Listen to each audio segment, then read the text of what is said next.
Right, this is my Gransfor Bruks wildlife hatchet. It's really sharp, it's got a high polish finish on it, as you can see here.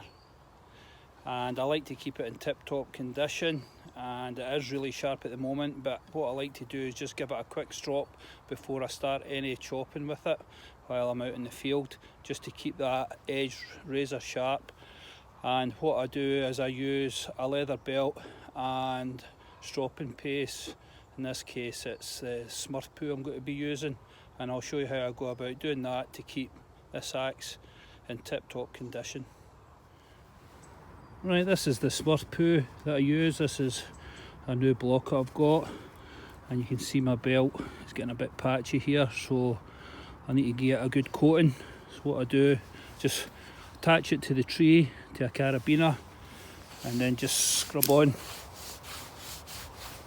like this, covering as much as I can, get to the centre.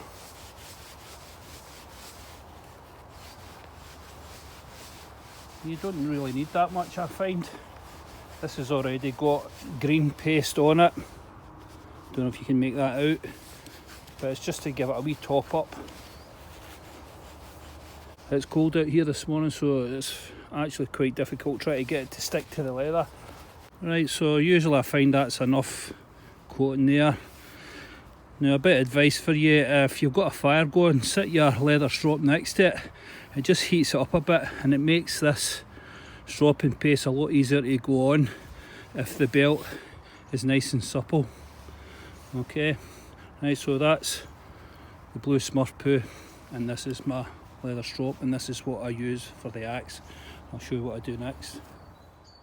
Right, my next stage of sharpening is I like to apex the edge, just so it's no leaning too much one way or too much this way, you know. So I find apexing it first is what I like to do. Everybody sharpens their axes different, just like their knives do, but this is good enough for me for what I do when I'm out in the field.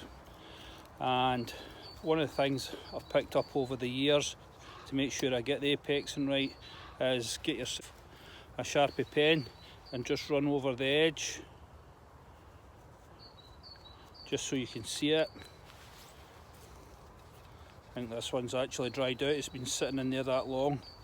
Yeah, so that's not going to work, but you get the idea. Next thing I like to do is actually apex the edge. Imagine this is the cutting edge of the axe, and it's leaning bent to the one side because the way you've been chopping. Well, by apexing, what I mean is it pulls it up until it's in the upright position, the cutting edge along here.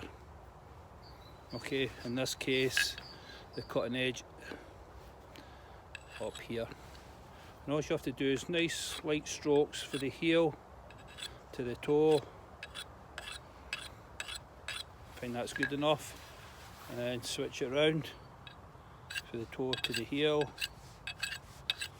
right along the cutting bit. Then you can do alternate strokes, get a feel for it. Yeah, that feels really sharp. Right, so that's made a difference. Okay, next thing I do then, I'll show you, is I just strop it. And because of the geometry of the axe, it's a convex edge. Okay, it folds over. There's plenty of metal behind the actual cutting edge itself. The belt, when you pull it across it, actually folds around the cutting edge of the axe, and that's why I like to use this stropping method while I'm out here. Right, I'll show you how I do that. Right, so just attach the strop to the tree, whatever, as long as it's secure, and stretch out your strop and keep a tight hold of it. I like to get my couple of fingers like so and place it up on the axe. And we want to start from the heel and go up to the toe. So from here, place the heel, which is here, and as we draw it, it goes up to the toe, which is here. And you can see when we do this that the belt contours round the cutting edge, and be quite firm with it.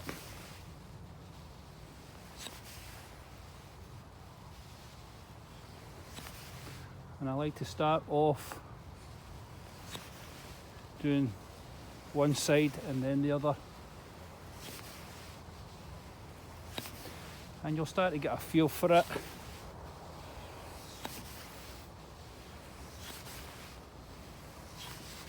Right, and then go the other way, starting from here to this point here.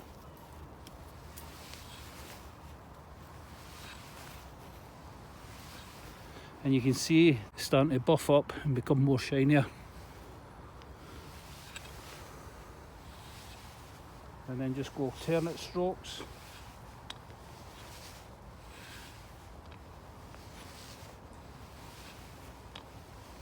And you can see the stropping paste has changed colour because of the microscopic pieces of metal coming off the blade as it's starting to buff it up the edge.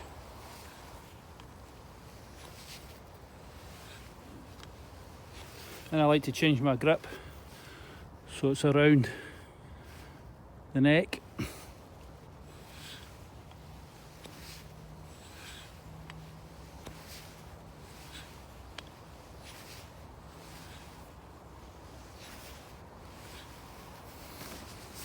And there you go. Now you can see how shiny the blades become. I hope you come with this light. It's really buffed that edge up. Right, and I'll just show you how sharp it is. Hope you can pick this up with my nail. It's actually taking the top layer of my nail off. I don't know if you can make this out. Try to mar them. Give it a wee second.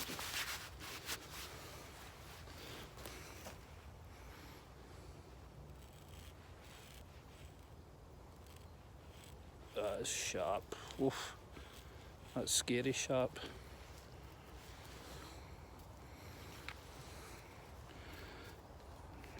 Well, it's hair shaving sharp now.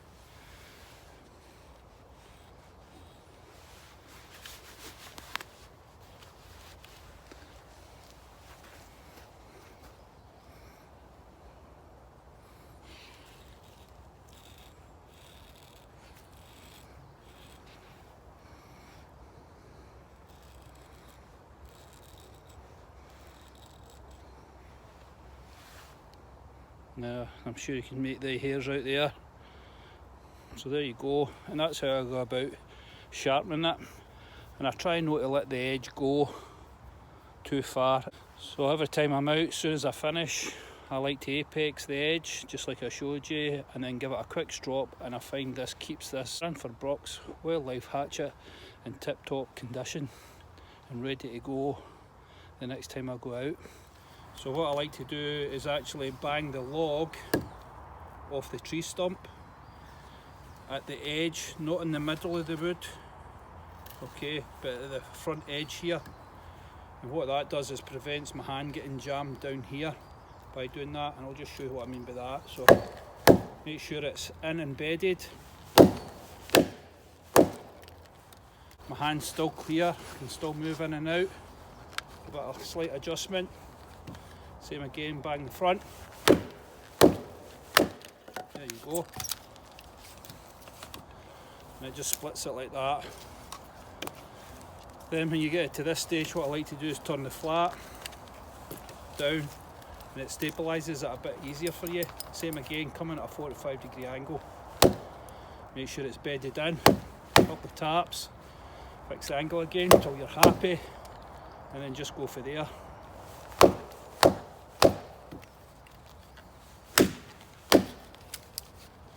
About to go, they'll come out this time.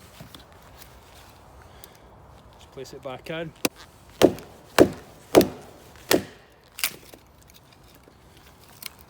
And that's how I go about splitting down the logs.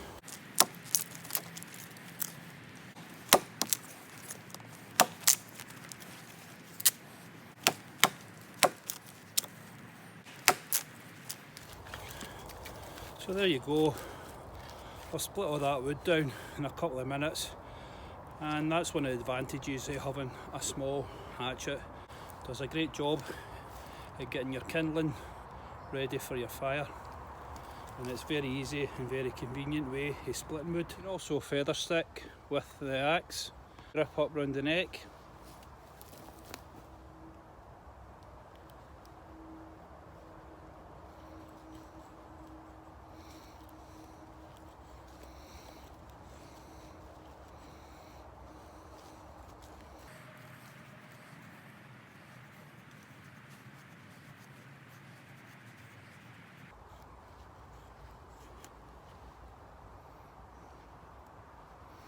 So you can get some decent feathers with an axe, as long as it's sharp and you've went through the process I showed you there and how to go sharpening it, and it should be a decent steel as well on the axe. Royal's patiently waiting for me to throw him another stick. If you're wondering why he's in the background here.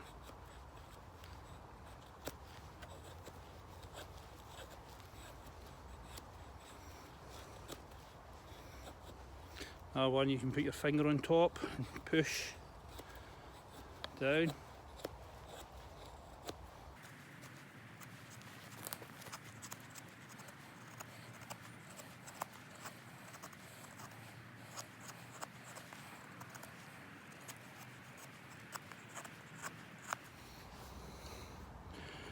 Right, so there's the feathers off it. Just fell off the stick there.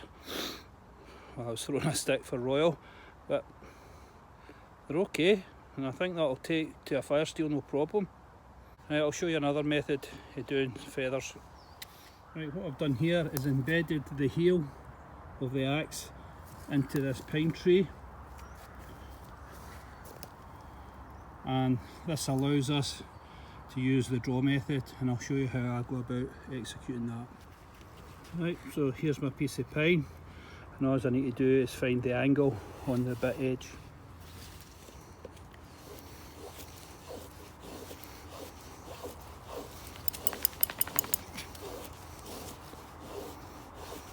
And I find this is a much quicker method of producing feathers than holding it in your hand and doing it freestyle, especially for beginners. What you control, and all you're doing is pulling it against the axe cutting edge.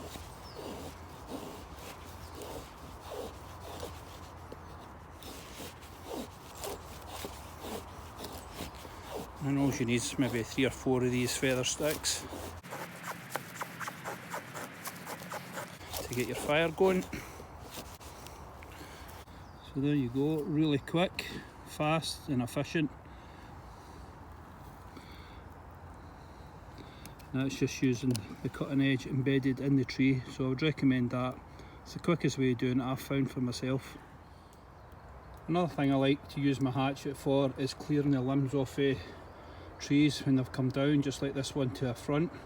So the branches are weaker on the underside, so I'd like to cut from the underside, work my way up towards the camera, and this is one thing I find that the hatchet excels at, and I'll just show you how I go about doing that.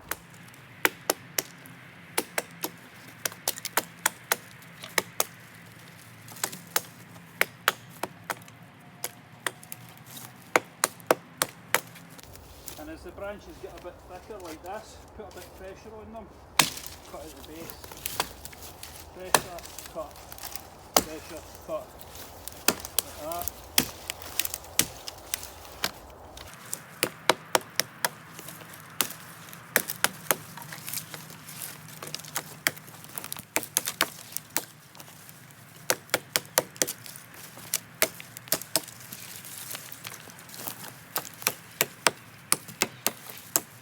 Right, you can see I've got a lanyard loop here on the bottom of the hatchet. And basically what that's for is for hanging up in trees. And the other thing it's quite good for, if you work in deep snow and you drop your axe in it, it gives it a tail and makes it much easier to find. Okay, so stick it up there. So it's just a nice convenient way of hanging the tool up. And you can see also here that I have got a paracord wrap around the shoulder of the axe, and that's just to help protect the shoulder or the shaft shoulder when overshooting a cut, so it doesn't impact in this area here. And also when we're hitting the pole, battening, sometimes you can slip off, and it gives a bit of protection if it does slip off of there. So that's why I have that. Some people put leather sheaths over it and does the same kind of job. Right, but I just put a black paracord wrap on and glued it in position, and it's been there for 6 years and never moved. So it's done an excellent job. So I'd recommend that for any of your axes. Give the shoulder a good tight wrap. Right, another thing we can do with the hatchet is we can batten through wood, just like we do with our knives. Right, by striking the butt. The head is a bit soft, and I have heard that doing this repeatedly can actually distort the shape of the eye and loosen off the top of your axe. I've never had any problems with it, so I do it quite often, but in saying that, I don't really do it with very big pieces of wood. This is about as big as I do with the hatchet. Nice split. Get away.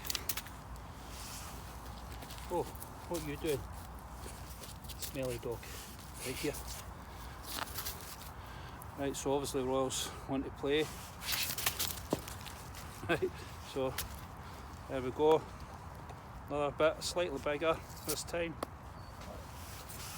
Up. Make sure it's bedded in to start with. Plenty of knots in this one. This is actually sinking into the deck.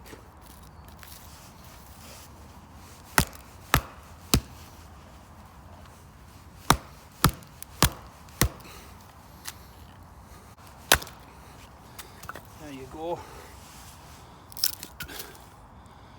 It's just as easy as that.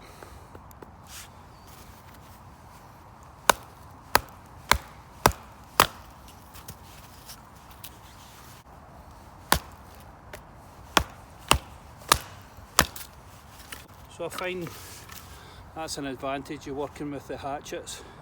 They're small, they're convenient, and they're very handy when it comes to doing the battening the small pieces of wood. Another wee use for your hatchet. I think I'll build an upside down fire today, as I've got plenty of leftover wood from previous fires.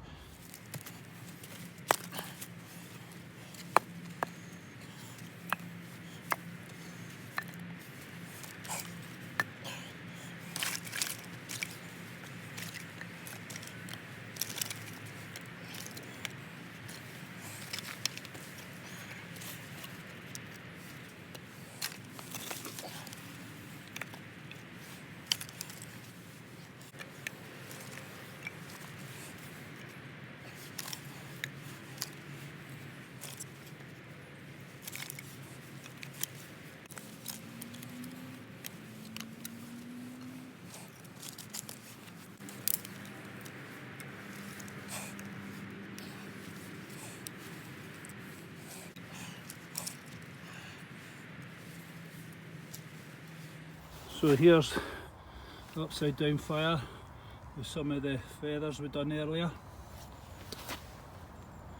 and I'm getting rid of all these logs that I've had left over from the last few fires that we've done. So we'll try and get these feathers to light.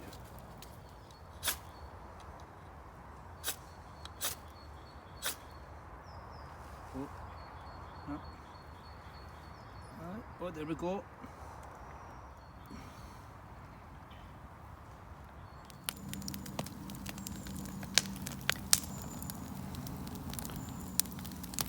Right, so there we have the upside down fire burning through all the layers.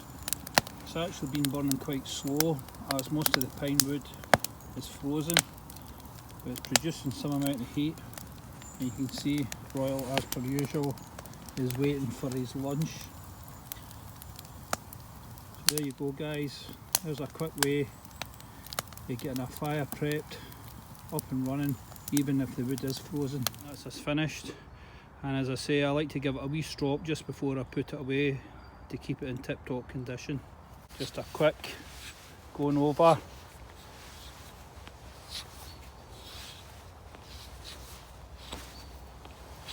You can place your thumb on the cheek of the blade,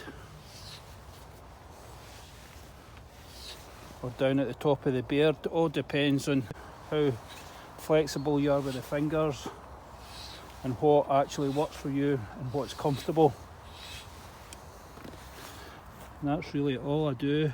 A handy wee tool for when you're out doing a bit of bushcraft training, and it packs away nice in your rucksack. Also fits in the side pouch, no problem. Right, I'll catch you all in my next video. Thanks again for coming along to the channel, and I appreciate you all subscribing to it. Cheers.